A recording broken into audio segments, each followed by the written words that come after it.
Good evening and welcome to the Ann Arbor District Library on AADL TV. Thanks for tuning in for tonight's presentation of Exploring the Mind with the University of Michigan Department of Psychology. In just a moment, Christopher Monk will introduce our guest, Dr. Abigail Stewart. To find past Exploring the Mind programs or view other virtual events, visit aadl.tv. Thank you. Thank you very much for joining us. I'm incredibly pleased to introduce Dr. Abigail Stewart. So Dr. Stewart is the Sandra Schwartz Tangri Distinguished University Professor of Psychology and Women's Studies at the University of Michigan. Dr. Stewart completed her undergraduate degree at Wesleyan University and then went on to receive a master's degree in social psychology at the London School of Economics, and she received her PhD in personality psychology from Harvard. She's received many impressive awards. I'm going to name just a few. She is a fellow of the American Association for the Advancement of Science. She was named the Henry Russell Lecturer. This is the U of M's highest honor for senior faculty. She received the Harold Johnson Diversity Service Award at the U of M. And finally, and believe me, there are many more, but I will stop here. She won the Eleanor Roosevelt Fund Award from the American Association of University Women. Dr. Stewart has also received funding for her work from the Ford Foundation, the Robert Wood Johnson Foundation, the Alfred Sloan Foundation, the Skillman Foundation, as well as the National Science Foundation.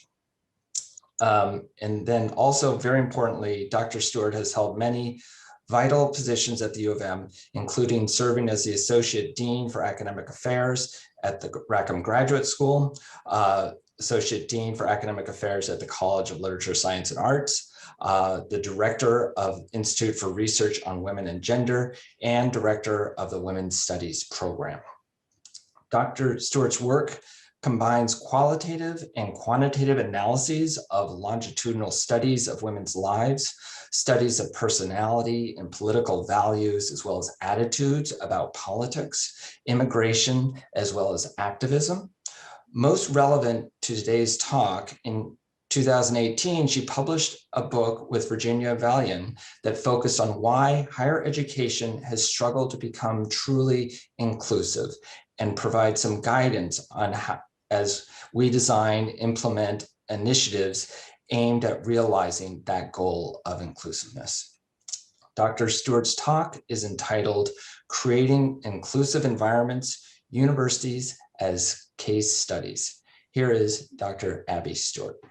Thank you so much, Chris. That was a very generous introduction. I really appreciate it. It's my pleasure to participate in this program, both because I'm delighted to do something for the psychology department, which has provided me with a wonderful and stimulating home for many years now, but also because I love the Ann Arbor District Library. So I'm pleased to participate in this series. I'm going to talk today about creating inclusive environments and specifically about universities as case studies. I appreciate Chris already mentioned that what I'm talking about is covered in the book that I worked on with Virginia Valian, my wonderful colleague, also a psychologist and linguist at Hunter College and the Graduate Center of the City University of New York. Everything that I'm going to talk about reflects this collaborative project. What we did in this book was to review the social science evidence that was relevant to why inclusiveness is complicated and difficult, but also we reviewed practices and policies nationally that have been associated with greater inclusion. So I'm going to talk a little bit about both the obstacles and the ways to overcome them. So the first logical question might be, why use universities as case studies? And of course, the simplest and a perfectly fair response would be, that's what Virginia and I know best. We both directed advanced programs at our institutions that were aimed at increasing institutional change toward greater diversity and inclusiveness. So have many institutions nationally. So that's the second point. quite a few universities have been engaged in a self-conscious effort to become more inclusive, and their efforts were supported by the National Science Foundation's Advance program, as was U of M's. So we were able to learn a lot from our colleagues around the country. And universities, therefore, have become a kind of laboratory for experimentation with new practices. The third reason is that universities are organizations. They have many of the same features other organizations have, and they generalize to lots of kinds of organizations. So no matter what kind of organization you are interested in thinking about, there's a lot here that I hope will be relevant. Of course, there are some unique things about universities, and I will try to notice them as we go along. So we started, Virginia and I, by noticing that academic institutions claim to represent some core social values that they hold, academic institutions hold very dear. We boiled them down to these 6. They represent the search for truth or knowledge, freedom to pursue all ideas, a respect for knowledge and expertise, and a valuing of creativity and innovation. They also include a commitment to merit, that is a strong belief in meritocracy, as well as a belief in access or inclusiveness. And I want to stop to say for a moment that academic institutions have not always aimed to be inclusive, but in the 20th century, they increasingly have aimed to be more inclusive. And of course, that is still a goal for academic institutions as for many others. A lot of these qualities are things other organizations share with us, with academic institutions. And the last 2, the commitment to merit and to open access, are 2 that are quite common in many kinds of institutions. But they are also difficult to accomplish. And I'm going to spend quite a bit of time talking about the first problem. We have trouble being a meritocracy because, in fact, it turns out people have a hard time judging merit accurately and inclusively, even when we want to. We also have trouble accomplishing access and inclusiveness because we actually have a lot of practices that limit access, many of which are not intended or understood day to day as limiting access, but they do. So those are the 2 goals or values that we zeroed in on as problematic for accomplishing diversity and inclusion, and also as possible to accomplish diversity and inclusion. So let's focus first on commitment to merit. And I've already pointed out it depends on being able to accurately judge merit. And why is that a really important thing? Well, like many organizations, universities require the people in them, especially faculty, to make a lot of judgments of merit. Sometimes I feel like we make them all day, every day. So of course, there are informal judgments. Is this talk I've gone to a good talk? Is this student I'm meeting with accomplishing what I hoped they would? And then there are the formal consequential judgments. We write reviews of papers and books and grant proposals, which may have the result of seeing work judged to be worthy or not. We also evaluate students in every class we teach them.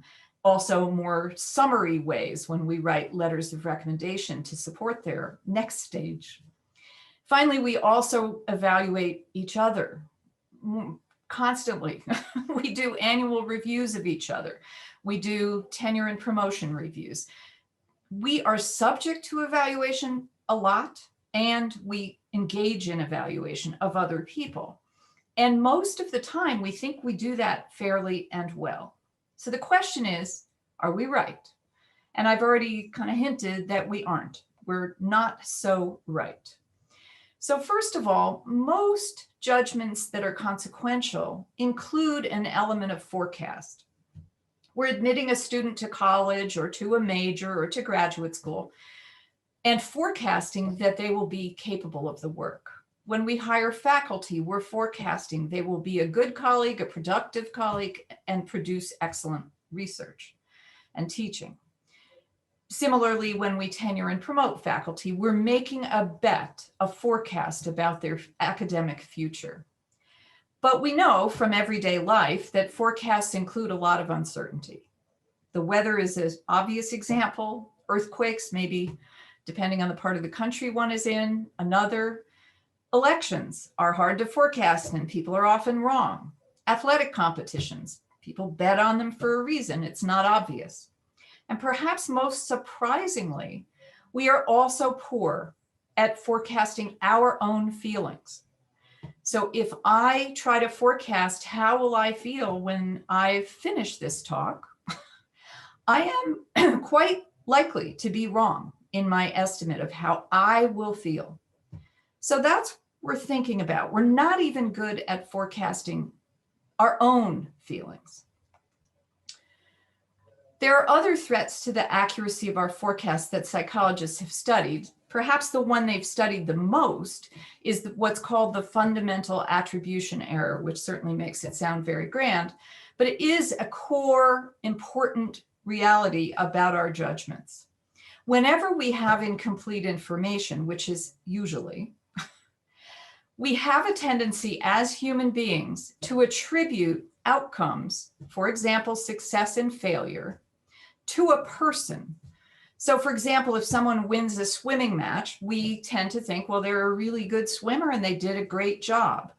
We don't think the temperature of the water was good, they didn't have much competition. This was in fact a situationally determined outcome. Similar, but it might have been. And similarly, when we look at a good student who has good grades and we try to predict, will they be a good student in the future? If they're an A student wherever they are now, we're likely to think, okay, they'll probably be a good student. But the fact is, maybe everybody in that school gets A's. Then that wouldn't tell us anything about how good a student this is likely to be. So we rely on these individual indicators, even when we know they might not be accurate. And this tendency to attribute successes and failures to individuals has been understood as representing a kind of underlying belief that outcomes in the world are just. If you're wealthy, it's because you earned it. If you're poor, you didn't earn it. And that has also been sometimes labeled blaming the victim. So even if really the cause of a person's problems is external, we tend not to say that or notice it. So that's one important reason we may be inaccurate in our forecasts. We may overvalue individual information and under pursue situational information that would change our estimate. The second big challenge to the accuracy of our forecasts is something we call schemas, or implicit biases. These are beliefs or ideas about group-based qualities that may or may not apply to any given individual.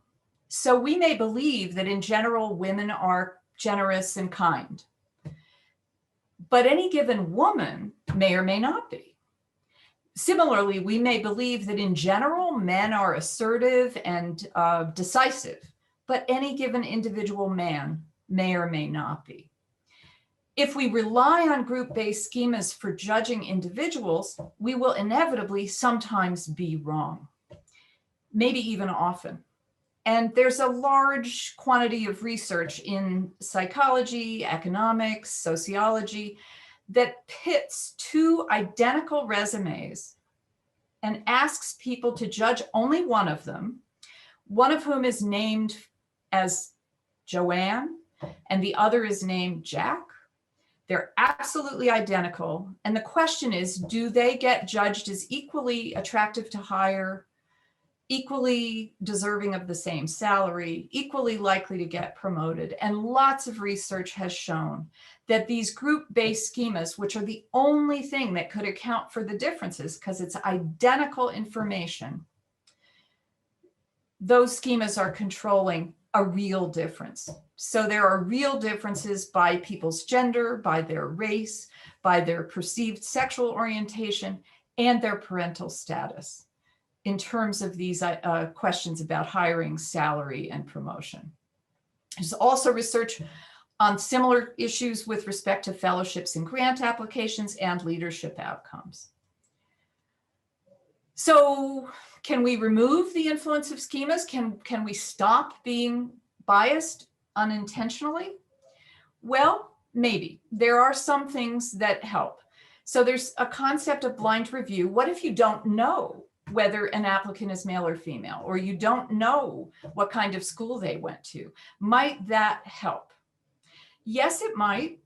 Research has shown that we actually, when certain information, particularly gender, is withheld, we do a lot of active searching for cues that might tell us whether it's a male or a female, like the pronouns that letters of recommendations use, or the associations or organizations somebody belongs to. So it's not altogether easy to do blind review, and this search for cues may actually make us hyper attentive to the very thing we're trying to get people to be less attentive to. Now, there are cases where blind review is possible. That one is music auditions. So orchestras introduced literal physical screens and muffling carpeting that would prevent a person from being identifiable in terms of the kind of shoes they're wearing as a way to cut down on the identifiability of musicians' performance. And in fact, it made a big difference. When people performed behind a screen and judges were simply able to judge the sound of the music, in fact, women were more likely to move ahead in competitive audition processes. So when it's actually feasible, blind review can be helpful, but it's not plausible in every setting. Another approach is to provide more individuating information.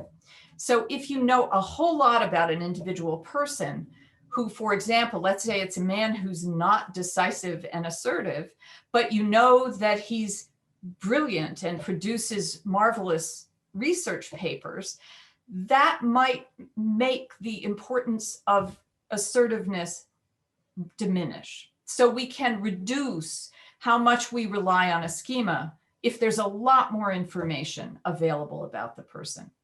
Even when we do that, even when there's a lot more information, there is evidence that schemas have some effect, but we can lower it. Are there other things we can do? Another thing we're prone to is relying on what I call proxies for excellence, one of which is prestige.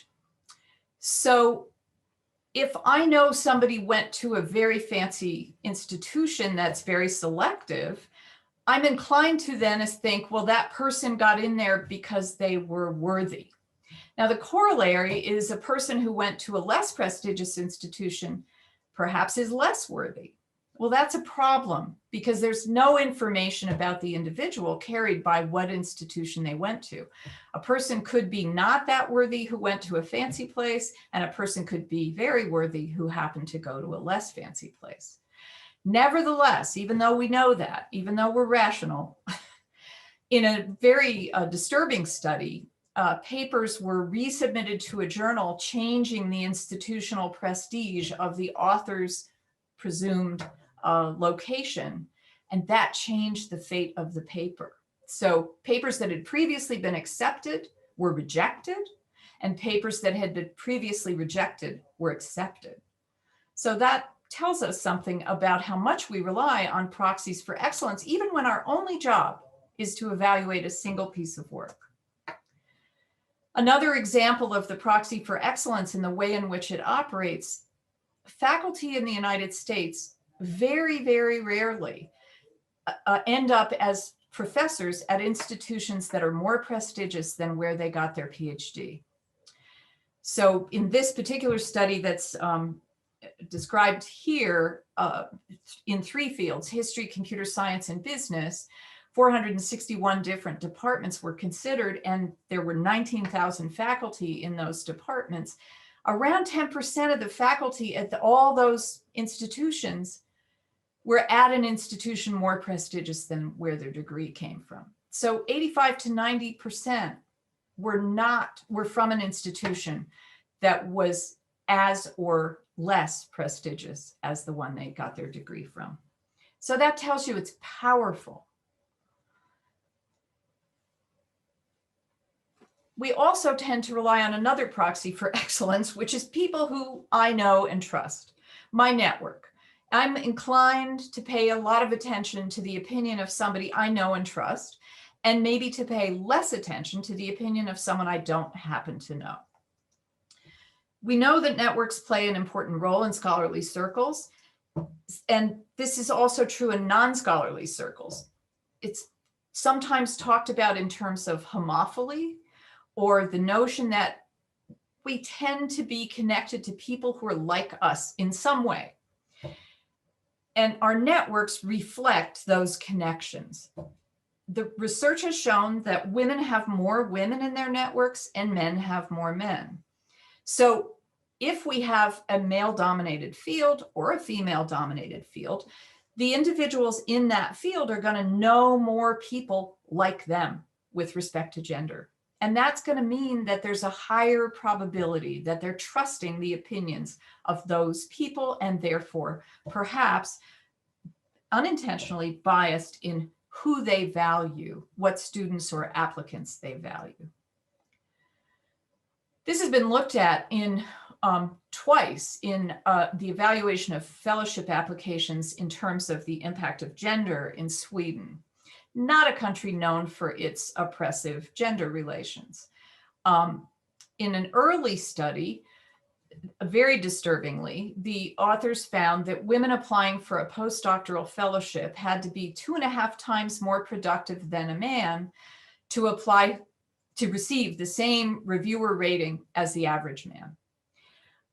That was very troubling, and many people hope to think, well, that just happened in that particular process, but similar findings have been found in the US.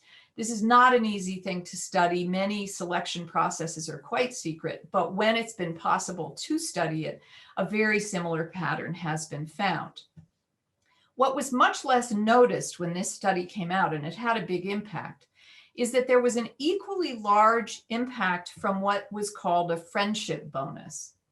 If applicants were affiliated with a committee member, they got rated higher to the same degree as the gender bias. So it had a very large impact on outcomes.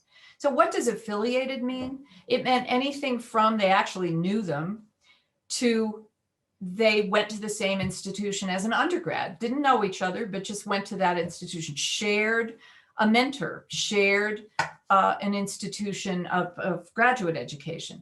So didn't require people to actually know each other, but required that they be some few degrees of separation apart in terms of their history. The study was repeated 10 years later after they had adopted new procedures to get rid of gender bias, which was their focus. And happily, I'm happy to report that the new procedures worked. Gender was no longer a significant factor. But they hadn't really worried about nepotism or homophily or whatever it is that this friendship bonus reflects. And the reviewer affiliation variable was equally significant 10 years later. So if we don't do something actively about it, it doesn't just go away by itself. Now, why is that? Another factor is what Daniel Kahneman calls belief in our own expertise. In this wonderful book, which I do recommend to you, Thinking Fast and Slow, he thinks through and describes lots of studies he and his collaborators have done of the process of decision-making and documents the fact that experts tend to rely on their intuition, or what he calls fast thinking, more than they deliberate or have a slow process. And they have very high confidence. So they're very certain of their opinions and they rely on their intuition. I have to tell you that this is a real description of faculty. We do believe we're experts. We're asked for our opinion in fields where we feel expert. And the likelihood is that we are both very confident of our opinion and probably arrived at that opinion based on a fast judgment, not a slow, deliberate process. Now, what Kahneman shows us is that intuition is actually reliable some of the time. It's reliable, it's fine, if you're in an environment that is what he describes as regular and predictable, or a high validity environment, and you've had a chance to practice this kind of judgment a lot. And you might think, well, sure, that's probably faculty. They probably have exactly that going on. Well, yes and no. He specifically draws a comparison between two medical fields, anesthesiology and radiology. Anesthesiology fits that first description of an environment that's regular and predictable.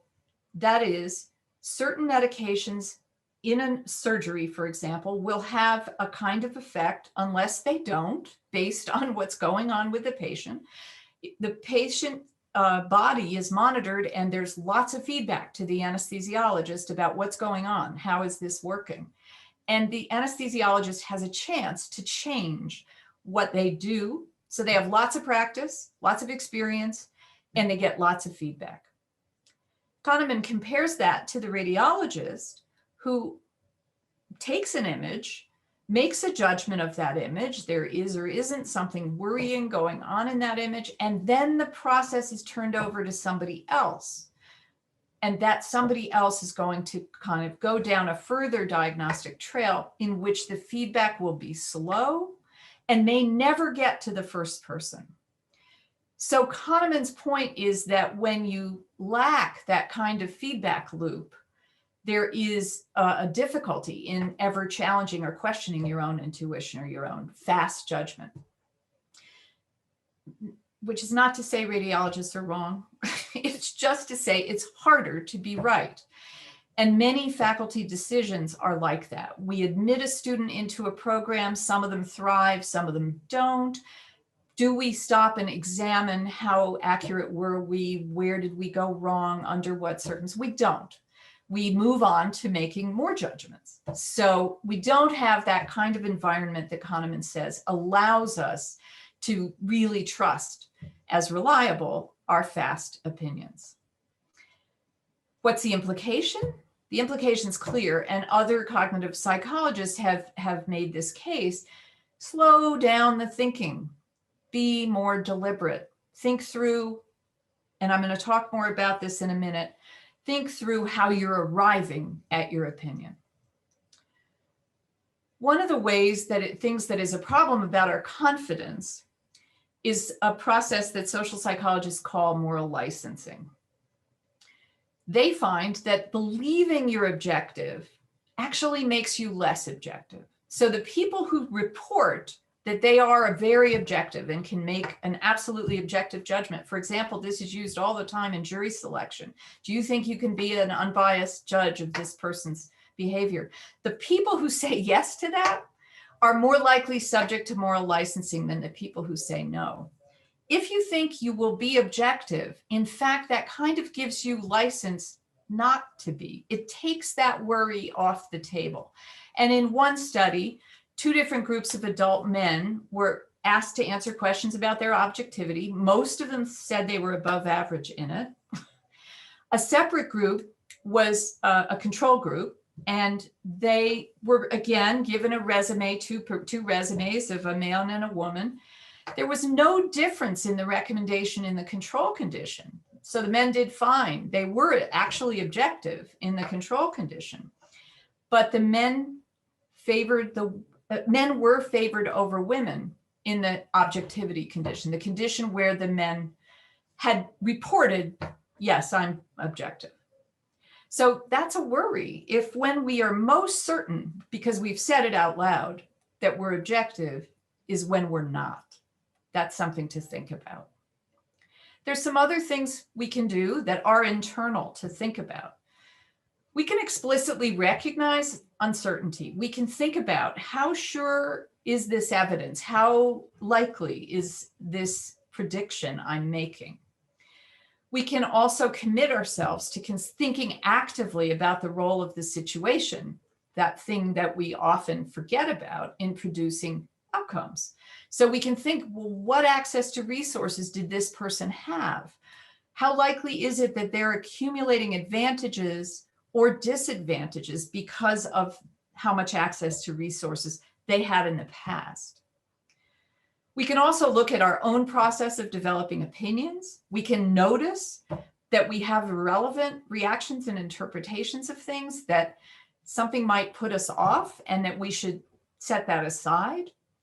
We also can explicitly think about alternative interpretations, and indeed the process of learning to be a scientist should make us good at that. But unfortunately, if we judge things quickly, we aren't good at that.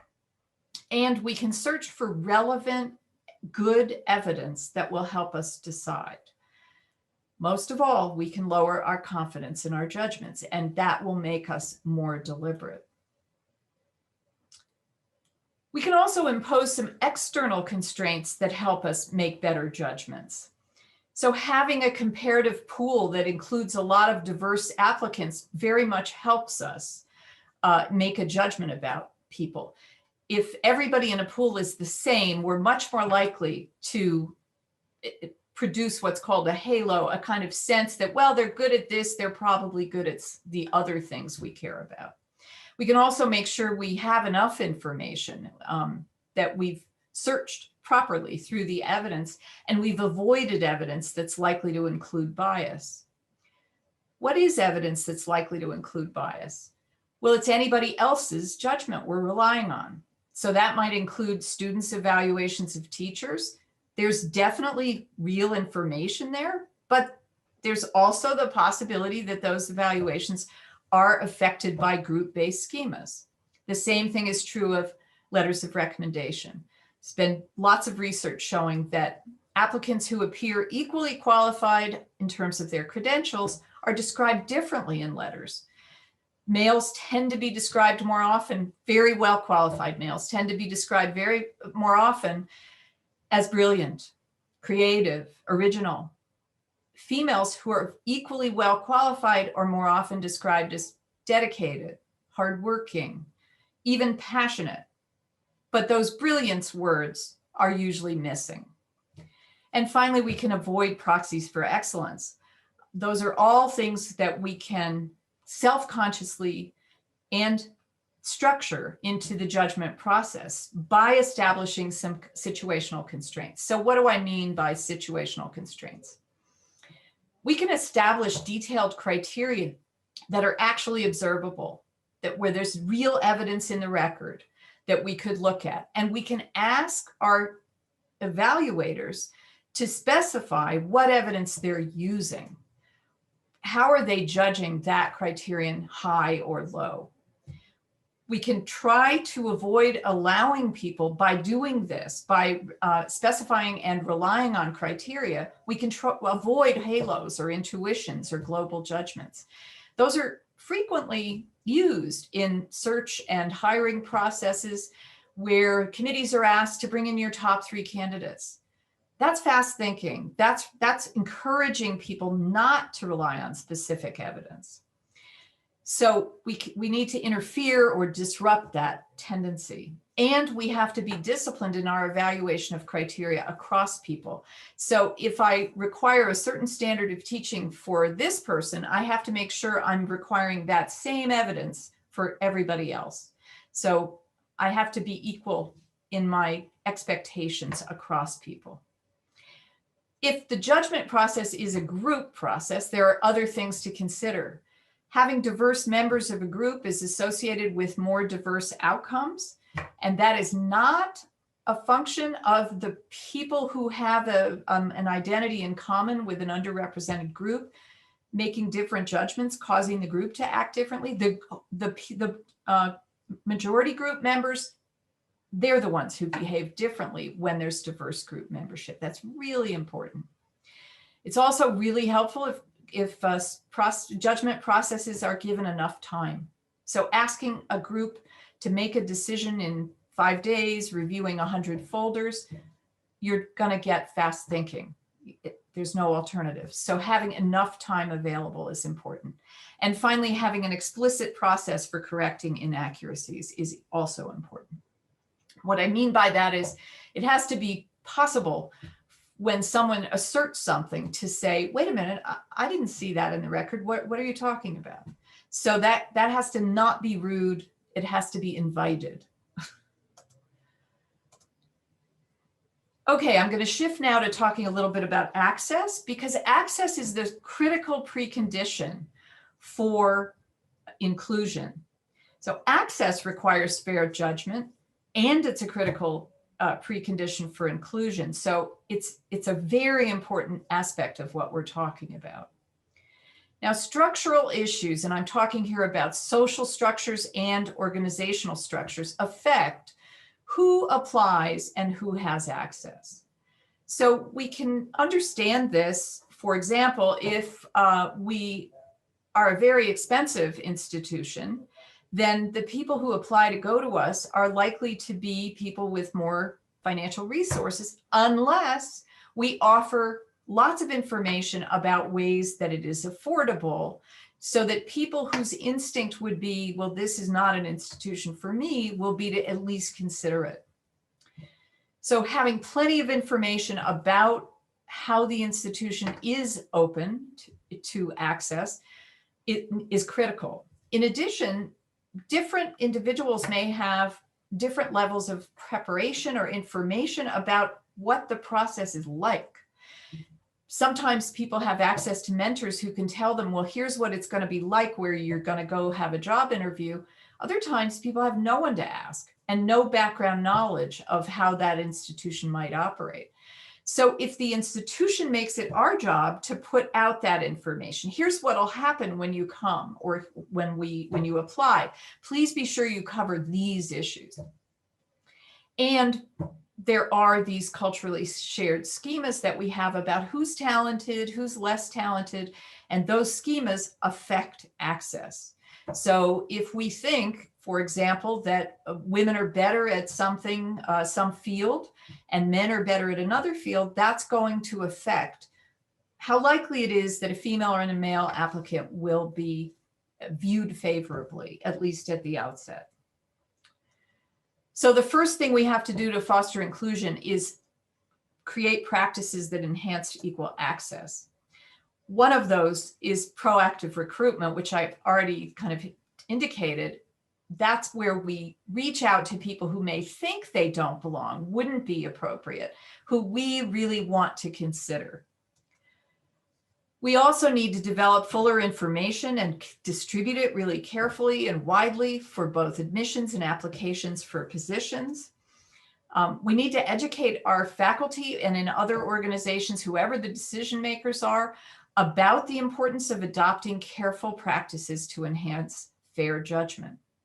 You need to look at the practices you've already got that might be introducing bias unintentionally, and change your practices so that you rely more on good evidence. One of the practices, for example, in higher education institutions is this reliance on letters of recommendation. More institutions nowadays only look at the letters of recommendation after people have really looked at the candidates fully without them. And then they look to them more as verification that a candidate is as qualified as they appear. And finally, adopting some of the practices I've already mentioned that enhance fair judgment, and I'll talk about some more, is important. And it's important for a couple of reasons. One is it ensures you actually bring into the organization the people you want, the range of people you want. But in addition, you inspire confidence in those people that you as an institution are careful about judgment. And that confidence is an important building block of trust in the organization. It's important here that one of the practices, and I alluded to it already, is bystanders' behavior. It is important for those practices to get talked about so that people in a judging situation hear about them, even if they haven't already been educated in them.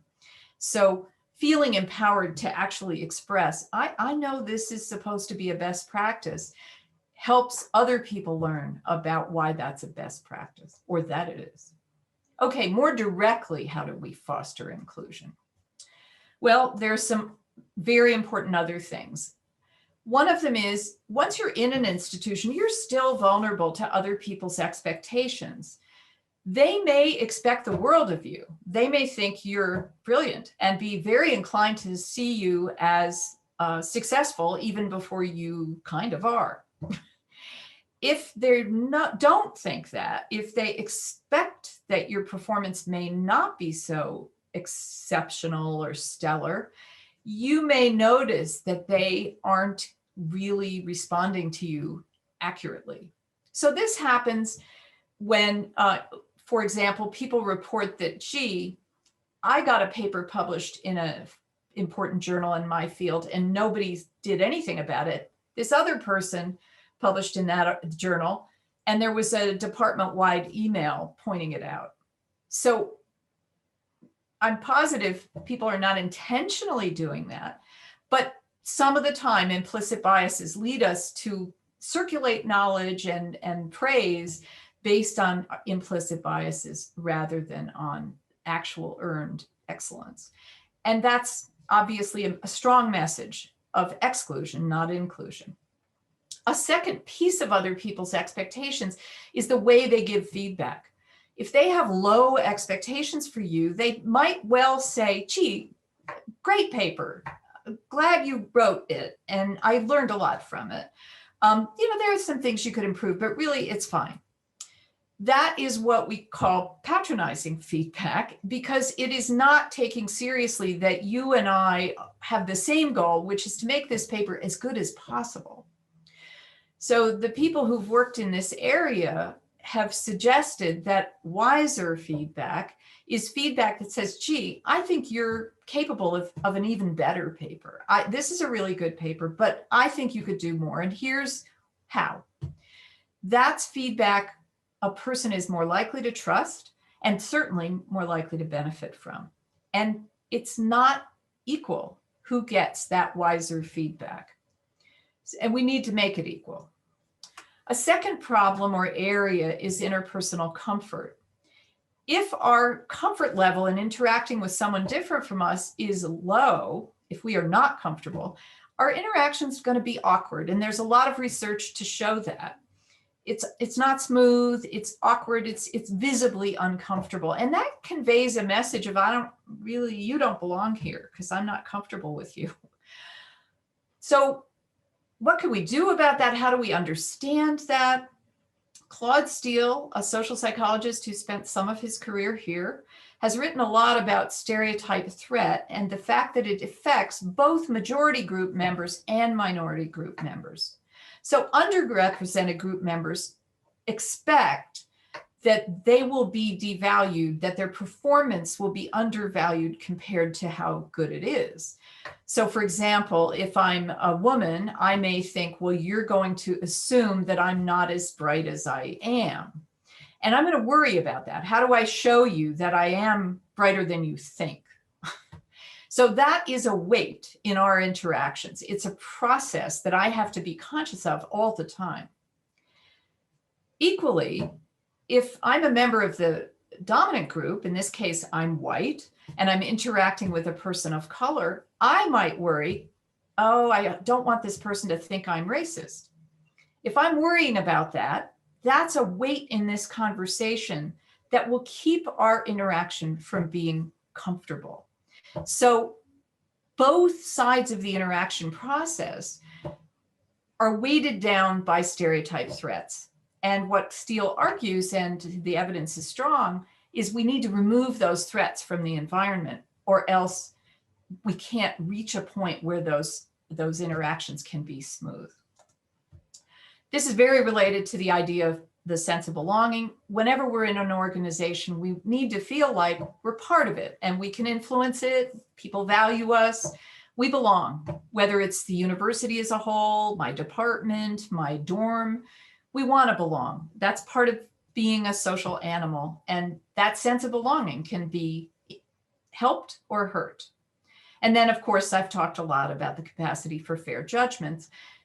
Thinking that I will be fairly judged is an important feature in my sense of belonging, right? So those fair judgments matter not just for access, but also for inclusion. Okay, so what can we do to enhance inclusion?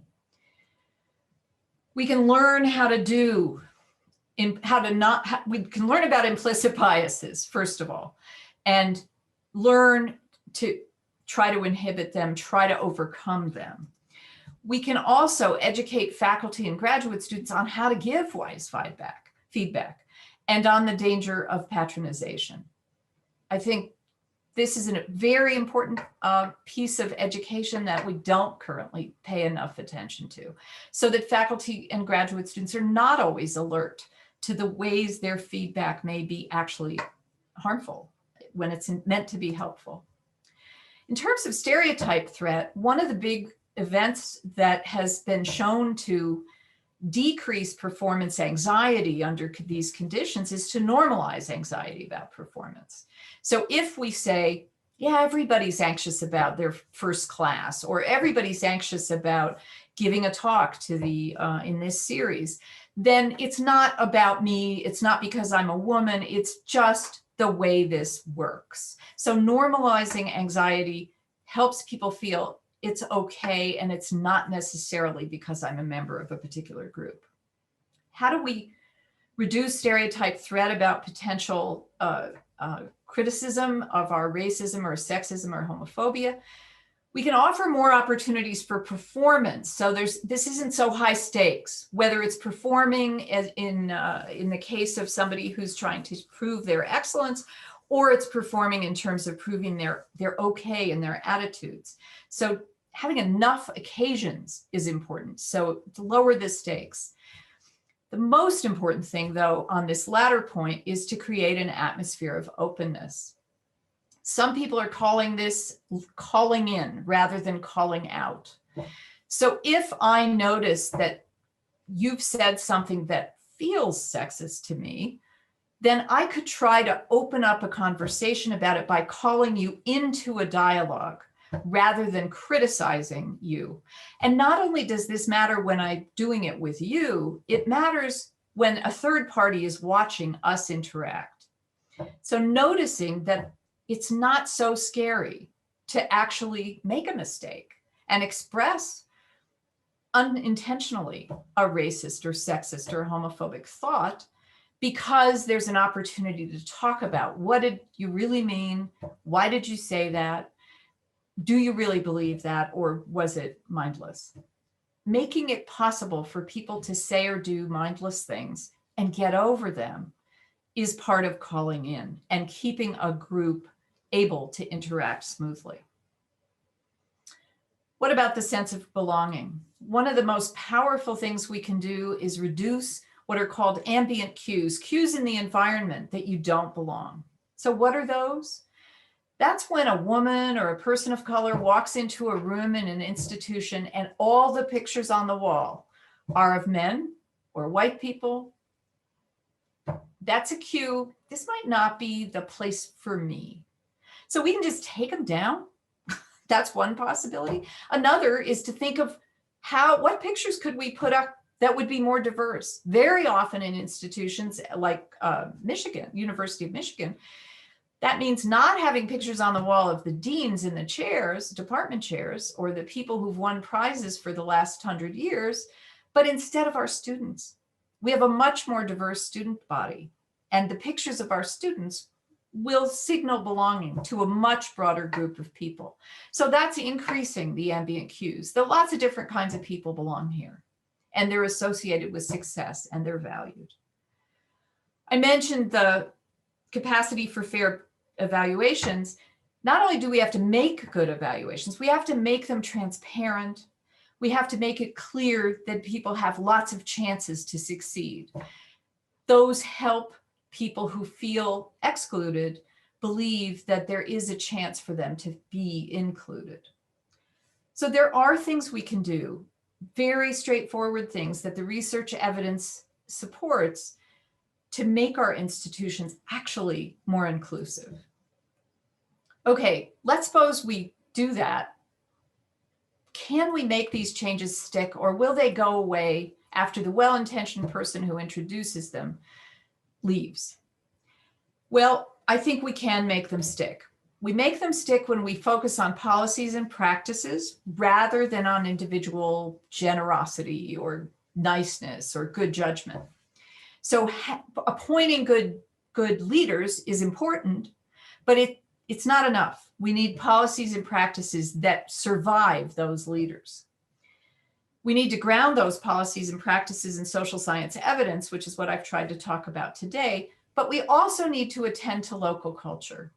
So if in my department, interrupting everybody is normal, then figuring out how to be respectful is going to be a project that requires taking on the question, do we really have to interrupt people in order to be smart?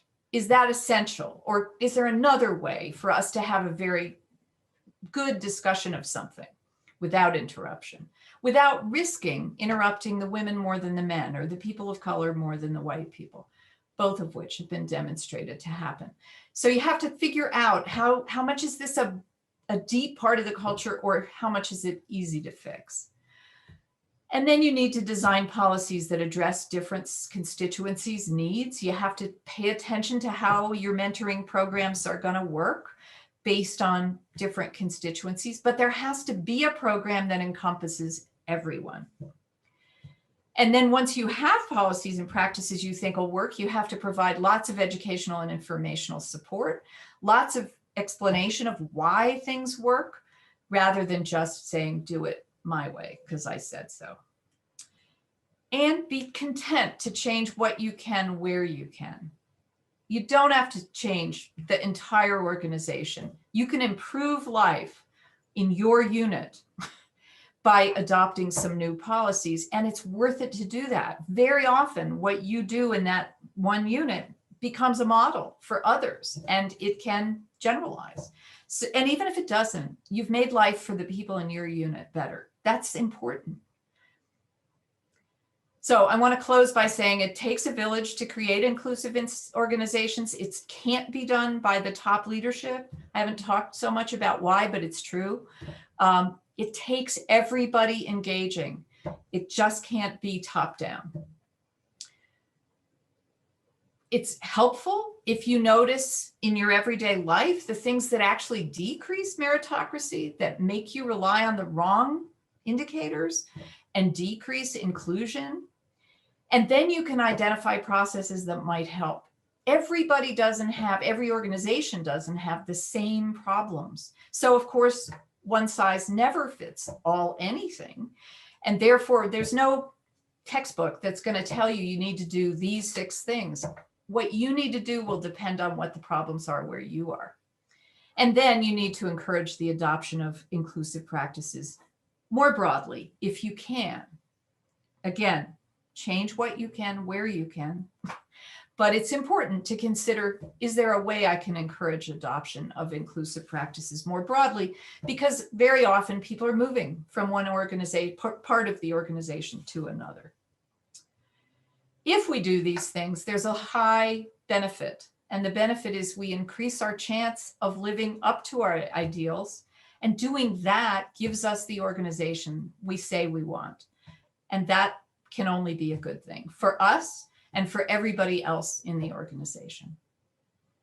Thank you again for giving me the chance to talk about this with you.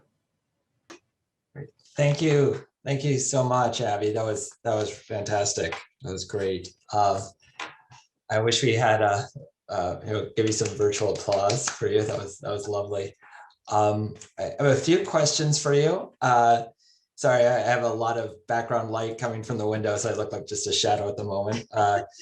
The first question is about what are the best measures or variables that we could use for on search committees or for potential graduate students. Historically, maybe I'm wrong on this, but heuristically, I'll say people thought that recommendations could be very insightful, but I just know anecdotally that those vary tremendously from country to country. You could tell an English recommendation from an American recommendation.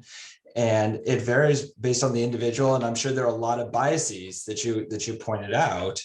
that also come up. So those may not be useful. And it was really helpful to hear that that we may want to set those aside for later in the process. Right. Are there measures for at any level of career that are not particularly biased?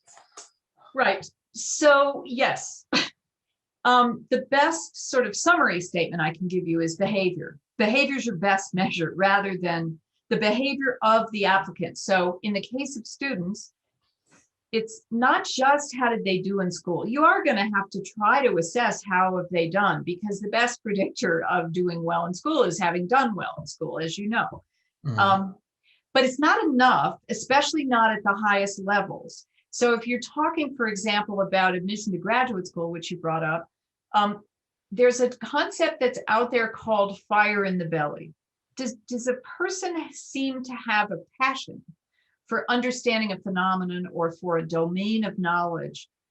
That is a very important quality, because a career and so it's very important in academia. It's a good indicator for graduate students. I'm not suggesting it's the most important criterion in every organization. Depends on what you're hiring. But if you're trying to decide about a graduate student, this kind of passion is a much better predictor than, for example, an extremely well-written essay that speaks about lots of knowledge. The person has a lot of knowledge about a field. That's much less predictive than this kind of fire in the belly or passion. Mm-hmm.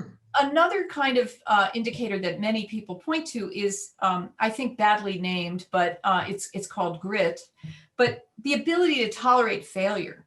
Mm-hmm. As you and I both know, our lives are full of failure. We have a research idea, it doesn't pan out. You have to be able to move on and learn from it, but also not let it slow you down. That capacity can be evident, and very often exceptionally gifted students have never failed. And so there's actually no evidence that they can tolerate failure. Mm-hmm. That's a problem. Mm-hmm. So those are some of that's the kind of thing I'm talking about. When we turn to faculty, when you've got more of a record, you've got the papers they've published, and so you can read them and see your judgment. We rely, as you know, very heavily on interview processes. I don't think the interview per se is so terrific as a source. It depends on the interviewer. But I think the job talk is an opportunity to interact with someone about their thinking, to see how they think and reason. Those are the places you want to judge people. And in many organizations that are not universities, there are, in the process of hiring, tasks to do that show whether a person can handle the job. Those are great indicators of whether somebody can do the job. And usually you give them a task that's relevant to the job. So one of my students who went to work in an applied research setting was given a set of data and invited to analyze what the data showed and write up a brief account of what was important in the data. That's a great test if that's what you're going to do on the job. Mm. So behavior, thinking about what is the evidence you want. Secondhand opinions, lots less relevant. Yeah. Okay, great. Thank you. Then the next question I had that has to do with you're giving that really nice Kahneman example with anesthesiologists getting this constant feedback. And I think you're right. Like in a lot of professions, including ours, I think we don't get that feedback. We get it on our own work. But in terms of like students and job candidates, it's a long process to get that feedback. Are there ways to learn, like to increase that feedback, you think? I think there are. So in terms of our own behavior as professors, one of the things we can do is ask for feedback more often, from students. If you wait till the end of the semester, it's too late to fix it. That's the radiology example. If you want to live like an anesthesiologist, try to get some feedback sooner.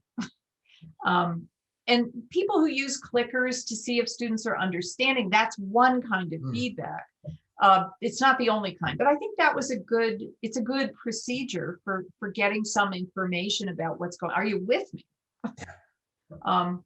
The other question you imply is from the perspective of us designing procedures, could we learn from our mistakes? And I think we absolutely could. One of the things that the advanced program recommends search committees do is when they get all the way through the process, they write a report. They should write a report reflecting on where they think bias ended up influencing the process anyway, even though they tried not to. So that's a way to reflect on and learn about bias. So one of the things we learned early on from these reports was that the committee operated in a very mindful and thoughtful way, but when it went to the department meeting, a lot of people who hadn't really thought as much about everything were operating on fast thinking. You know, I think so-and-so's great and that person doesn't look as good, and, you know, much more noise in the judgment process. So figuring out how to make sure the whole department grasps the importance of all these things was part of so we, as you know, recommended that anybody who's going to play a role in this evaluate candidates according to criteria, all the criteria. So I don't know if that fully answers your question, but I don't want to just keep talking. Yeah, no, that's very helpful. Thank you. And the last question is more general, I think, for anyone. And that is, I know you've thought a lot about recommendations, writing recommendations, how bias can seep into any of our recommendations for other people. And I know you talked a bit about it, but do you have some general guidelines for all of us who write recommendations? So everybody in the advanced program, when we learned this literature, we all went back to our offices and looked at our own recommendations and were horrified. Male and female, everybody was, you know, oh my God, it's true. I do that. So that's step one, pay attention to your own behavior. And secondly, you can change it. And I now very self-consciously think about, okay, am I using adjectives that are not strong enough because this is a female? You know, am I falling into that trap when I think she's brilliant? I'm not saying that.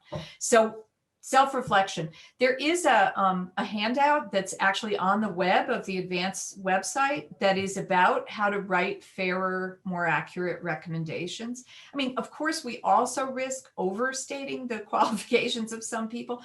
I've never worried about that as much. It's the understating very well qualified people that is more of a worry, that our own students we love and care about, we might be doing them a disservice. So I think it's worth it to look at that handout and to reflect on our own tendencies to let bias creep in, not intentionally ever. It just happens and we can make it stop happening. I think one of the things that maybe you wrote in the advanced guidelines was talking, I can't remember the term for it. Is it grindstone or? That's right. Yeah. Grindstone adjectives are the ones that smart women get described by. So they're like really hardworking and dedicated and they work long hours, but there's no sign they're smart. Right. And, you know, that's what we're often looking for, is that spark. And again, if we relied on their own writing, maybe we would see that spark. But if we rely too much on the letter, we may be moved by those recommendation adjectives not to notice that this is a really bright student saying very exciting things. Yeah, right. Okay, great. Right, wonderful. Well, thank you. Thank you so much. That's really been very informative and helpful. Thank you, Chris. I appreciate the chance to talk about this.